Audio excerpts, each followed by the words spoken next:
Welcome to the Industry Insider, brought to you by Promo Corner. Each week, promotional product professionals Meg Erber, Jeff Franklin, and Stephen McFadden, along with special guests, will discuss industry news, trends, and events with a focus on educating the promotional products industry. The Industry Insider, the nerdy news you need to know.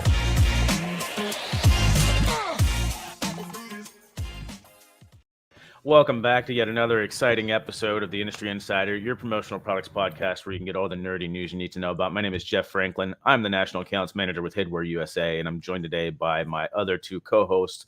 But before we get to them, I'm going to tell you about our fine sponsors for today. We're brought to you by our good friends over at Promo Corner.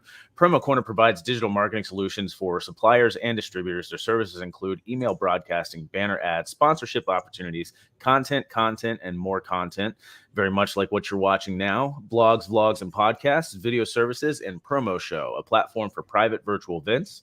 And look at them or go over to promojournal.com as well. They're powered by Promo Corner, and Promo Journal is the industry source for fresh daily content. So go check them out. And if you're looking for opportunities for advertising, you got to reach out to sales@promocorner.com. Tell them the Industry Insider sent you. Why don't we say hi to Stephen Frosty McFadden?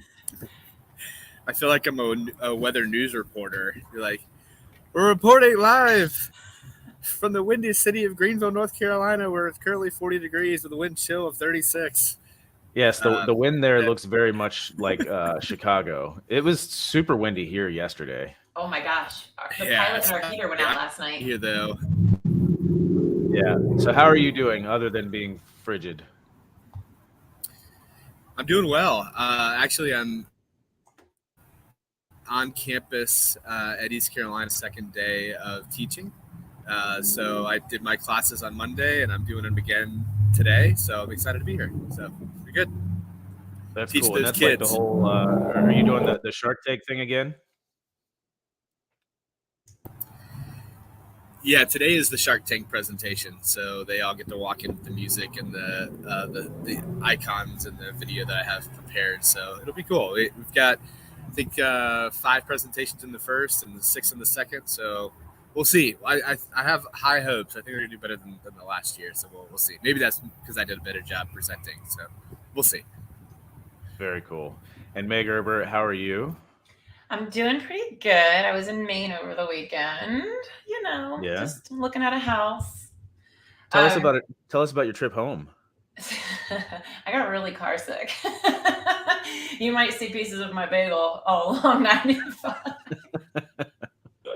If I'm not driving, I just am such a I don't know if it's like I'm a control freak or I don't know. I broke my eardrum once when I was younger, and ever since then my equilibrium is just a mess. So yeah, I got a little sick. But question, because this is the first house that I bought personally. Like, it's gonna be my name. It's really exciting. But would you shop around for loans, right? Is it customary to do that? Do you know? Like, would you just look around, or would you just take the first one that you get? So for me, I guess you would shop around. Hold on. So Stephen, your order is a mocha something it's or Stephen another. with a V. He was just trying to, and we can't hear him. Are you muted? I was muted. Oh, It's a mocha with oat milk. That's what I went with. Mocha with oat milk. Gross. Okay. Careful, Meg's about to leave her bagel on the side of her desk as well. It's hot. And look, David Glenn wants to know why not go inside. Well, we tried that at the beginning of the episode, and apparently Stephen is at Club Starbucks. Club Starbucks, yeah. They were pumping the music. Bumping some music inside. So we've decided that the traffic noise and the wind noise was actually less loud than the music inside the Starbucks. So yes. Yeah.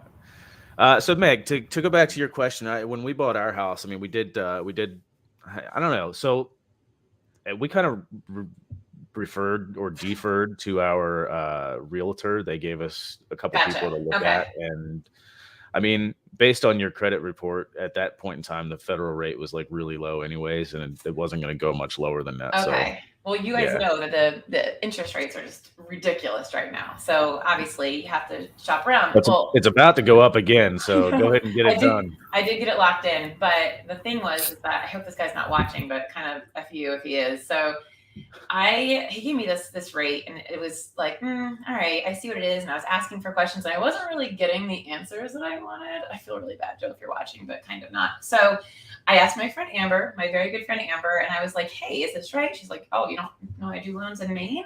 Long story short, she was able to get me a whole 1.5 points lower. And so I went back to Joe, and I was like, hey, listen, Joe, I'm really sorry. Basically, he just told me to go F off and never talk to him again. Hey, so Meg, one thing, I know this isn't the finance corner of our section, but you can also use loan brokers that will get quotes from all the different agencies out there. And then they'll find the best rate. Yeah. I think it doesn't matter. I just shop. That's what we use. By the etiquette, that's all. So anyway, that's not what we came to talk about, but that's what I was doing this weekend. Jeff, how was your weekend? You know what? The weekend was kind of rough. My wife was like deathly sick. I mean, she was bedridden for a couple days. And, so I was just playing Papa Bear all by myself and taking care of the little ones. And my youngest, when I picked her up from daycare on Friday, I was told that she was complaining about her ear hurting.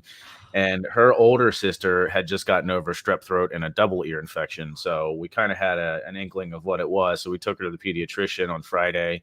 And she did definitely have an ear infection, but tested negative for strep. So she's on antibiotics. Her ear is feeling better, but everybody's still sick. And my wife is, better now, I think, but at PMANC in California. And so I'm home sick, dealing with 2 sick little ones. So that's how my weekend went. Man. Yeah, quite a bit. So, yeah, but thanks for asking. Well, listen, today's episode is exciting. We decided not to bring a guest on for this episode because, we're talking about something that's, I guess, rather humanizing and just dealing with some loss and how to deal with work and with bereavement and everything else. So, it's just something that, was maybe not quite as bubbly as we would like an episode to be with a special guest, but, maybe it would have been appropriate to have somebody else that's had, or gone through similar things as well. But either way, like I said, wanted to talk about how to deal with work, when the industry continues to move forward, when you're dealing with a loss or time off. So tomorrow is a rather significant day for me. Tomorrow marks the 1-year mark of my father going into VFib and being rushed into the hospital and basically passing. He went on life support for 10 days there at the hospital and just never came around. He went with oxygen deprivation for too long and suffered some substantial brain damage. And, we were just basically told that he wasn't going to come back from that. Just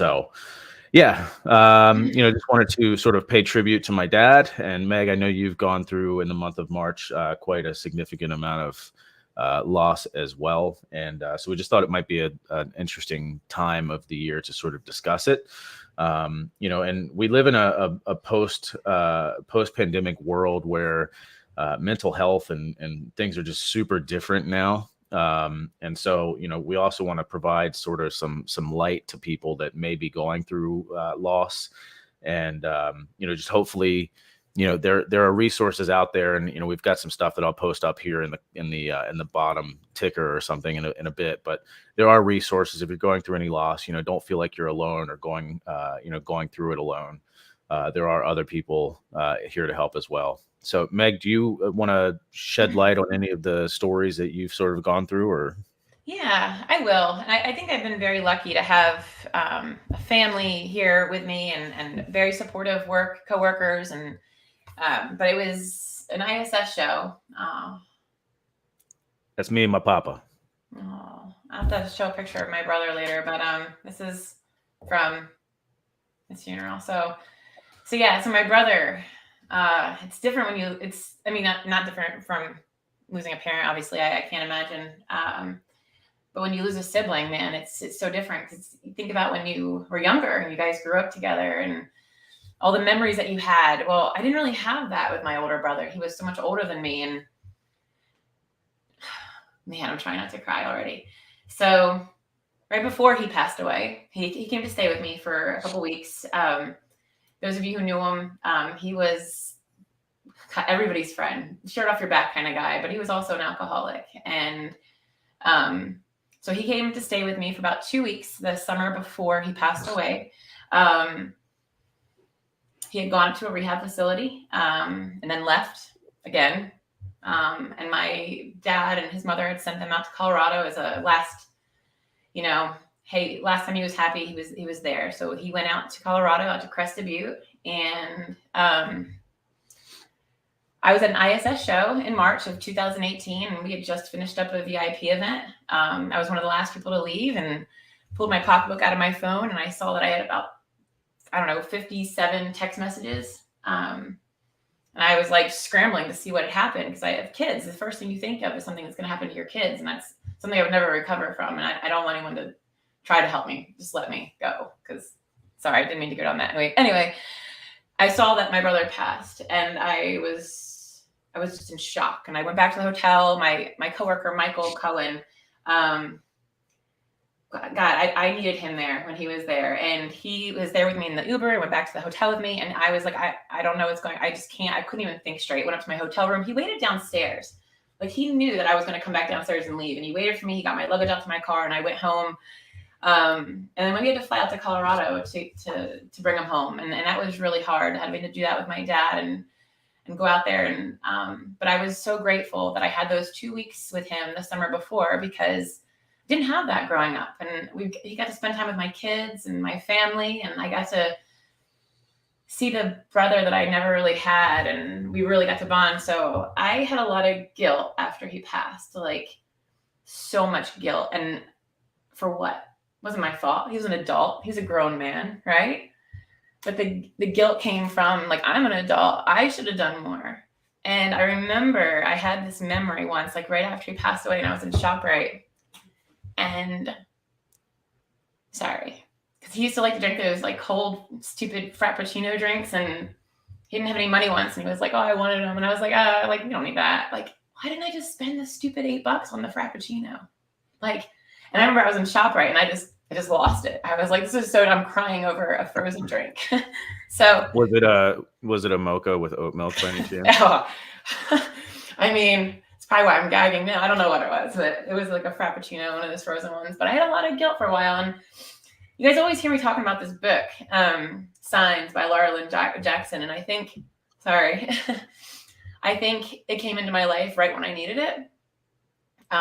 It changed my life. It really helped me to move forward. I found this passage that I do want to read. And I think because I found it, I've shared it with so many people. Do you mind if I read that, guys? Or did you have anything you want to chip in before I read this real quick? All right. I apologize. And we can link it too. It's thelostfoundation.org, and it's called Grief Comes in Waves. Now, it really helps you to kind of understand what someone's going through when they're grieving. So I'll read it. As for grief, you find it comes in waves. When the ship is first wrecked, you're drowning with wreckage all around you. Everything floating around you reminds of the beauty and the magnificence of the ship that was and is no more. And all you can do is float. You find some piece of the wreckage and you hang on for a while. Maybe it's some physical thing. Maybe it's a happy memory or a photograph. Maybe it's the person who is also floating. For a while, all you can do is float and stay alive. In the beginning, the waves are 100 feet tall and crash over you without mercy. They come 10 seconds apart and don't even give you time to catch your breath. All you can do is hang on and float. After a while, maybe weeks, maybe months, you'll find the waves are still 100 feet tall, but they come further apart. When they come, they still crash over you and wipe you out. But in between, you can breathe. You can function. You never know what's going to trigger the grief. It may be a song, a picture, a street intersection, the smell of a cup of coffee, Starbucks Frappuccino. It can be just about anything. And that wave comes crashing. But in between waves, there's life. And somewhere down the line, it's different for everybody. You find the waves are only 80 feet tall or 50 feet tall. And while they still come, they come further apart. But you can see them coming. An anniversary, a birthday, a Christmas, or a landing at O'Hare. You can see it coming for the most part and prepare yourself. And when it washes over you, you know that somehow you will again come out on the other side, soaking wet, sputtering, still hanging on to some tiny piece of the wreckage, but you come out. Take it from an old guy. I'm not the old guy, but whoever wrote this was, so sorry. The waves never stop coming, and somehow you don't really want them to. But you learn that you'll survive them, and other waves will come, and you'll survive them too. And if you're lucky, you'll have lots of scars from lots of loves and a lot of shipwrecks. So that's helped me tremendously, and I've sent it to everybody that I know that's experiencing it. And I always say, people will always tell you that they know what you're going through, whether they do or not. I don't know, but if they do, then it's something to kind of take solace in, that you're not alone. So, Stephen, I want to give you the opportunity if you have any stories or anything to share. If not, completely understand. But you're certainly there freezing in the cold, and wanted to make sure that if you have something that you want to contribute. Yeah, you're supposed to give me a few minutes to thaw before I'm supposed to talk. But I don't have anything specifically. We are going through a season currently over the last month or so where it seems as though there's just a lot going on. Between friends and family, and there's lots of different stresses. And I think that was kind of one of the points we wanted to make. Obviously, with this, is how do you keep going in our industry that is maybe more event driven or deadline driven? Pardon the wind. When you have things like this that pop up, and I think one of the things that I like to, remind myself is, with, especially during things like this, is, we're not saving lives necessarily, we're not dealing in anything that can't be done tomorrow or can't be done with the help of a good team. So we can take some solace in knowing that it's okay to have breaks and to take time away and to rely on the people that are, at the companies you're in, and to pass off stuff that, you may not want to because you need that time. Because if you're not right, personally, it'll affect you much, much more and much longer than it would be if you tried to power through and not grieve and not take that time away or not get yourself right. So I guess that would be my contribution. Yeah, I can definitely agree with that. And that was, thank you for segueing as well, because we did want to talk about how to deal with, work when the industry is continuing to move forward, when you're sort of seem to be stuck in a time capsule with, things just standing still. And, I think it's different for everybody. Everybody's going to grieve differently, and everybody's going to handle situations differently. I know for me personally, I was lucky enough to work in a place that, it gave me all the time that I needed if I needed it. But for me personally, it was actually very therapeutic to, while I'm sitting by my father's bedside, to actually be going through emails and things like that, to sort of take my mind off of, what was going on. Because, in that situation, I wasn't saving lives either, whether it was with clients in the promotional industry or if it was, with my dad. There's literally nothing that I could have been doing, but to be able to be there physically, in those moments, but still be able to get my work done was helpful. But, look, when you got to take the time away, you're 1,000% right.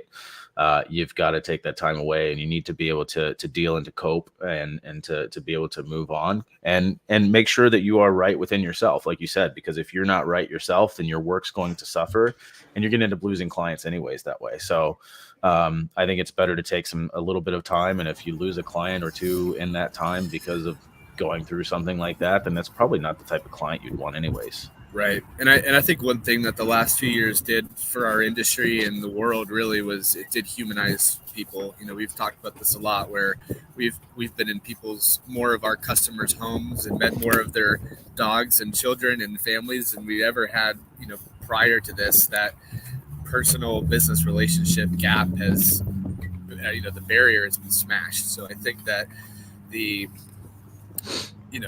understanding of our customers is much more, and the understanding of that we're all human and we aren't just bodies behind computers doing the work, only their work, is surely not the case anymore. So, but I think people understand that, and I think that's important to know.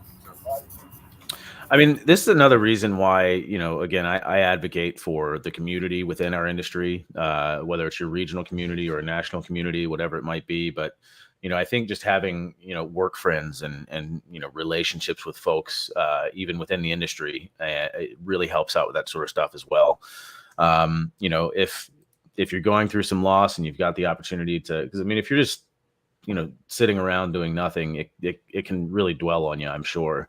So if you're able to, sort of when you're ready, take those steps to get out with other people, whether it's in the region, different regional events or whatever, and just to be able to surround yourself with other people can kind of help take your mind off of that stuff as well. So, yeah. Well, that's it for me. Meg, anything else to add? Man, I don't think so. I know it's a tough subject to talk about, and I know, a customer just lost her father the other day, and it's like you almost don't know the words to tell somebody that you're there for them. I don't know. I don't think there are words. Yeah, it's so hard, and people want to talk about it sometimes, and then some people don't want to. And I think as an outsider looking in, you don't know what to say to that person, right? Like you want them to know that you feel empathy for them, right? For me, I love talking about my brother because it brings back good memories of him, the memories that I do have of him. And, I just got done watching 1883, by the way. Boom. If you haven't seen that show, it's amazing. But there was a lot of quotes in there about death because it's just like everywhere, it's 1883, it's the Oregon Trail. And there was a little quote in there that I loved. And I like to think about this now, but it says when somebody dies, when you love somebody, you trade souls with them. They get a piece of yours and you get a piece of theirs. But when your love dies, a little piece of you dies with them. That's why you hurt so bad. That little piece of them is still inside of you, and they can use your eyes to see the world. So I remember that line from that show. Yeah. So I like that, and I'm gonna continue to think like that. Yeah. So I don't know. It's hard for me to even come up with words, but I think we're gonna keep this a short podcast today, and. It's going to be a bit shorter, which is okay. It's not too much shorter than our normal podcast, 5 minutes or so. But, I think it's good just to talk about. And I know it was a very significant time of the year for both Meg and I. And so it just made sense. And I appreciate you guys entertaining us and hearing our stories. And hopefully, it's able to shed some light on, whatever situation that you may be going through. And just remember that you're not alone. Like Amanda Delaney had mentioned in the comments, we'll post that back up here again, #NotAlone. So, look, I'm even willing to talk to anybody that needs to, if you reach out to me, message me on Facebook or something, I'll gladly give you my cell phone number and we'll have a chat. So, So, all right. Well, guys, definitely not the bubbly episode that we would love it to be, but look, Pops, I miss you and I love you. And again, this broadcast is brought to you by promojournal.com, powered by Promo Corner. And Promo Journal is the industry source for fresh daily content. Check out their exclusive blogs, videos, and podcasts. And to learn about advertising opportunities, reach out to sales@promocorner.com and tell them the Industry Insider sent you. And until next time, guys, we'll see you.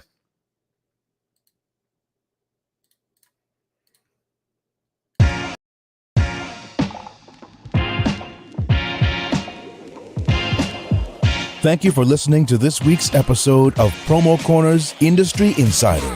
For more great content from industry thought leaders, including podcasts, blogs, and videos, visit promocorner.com.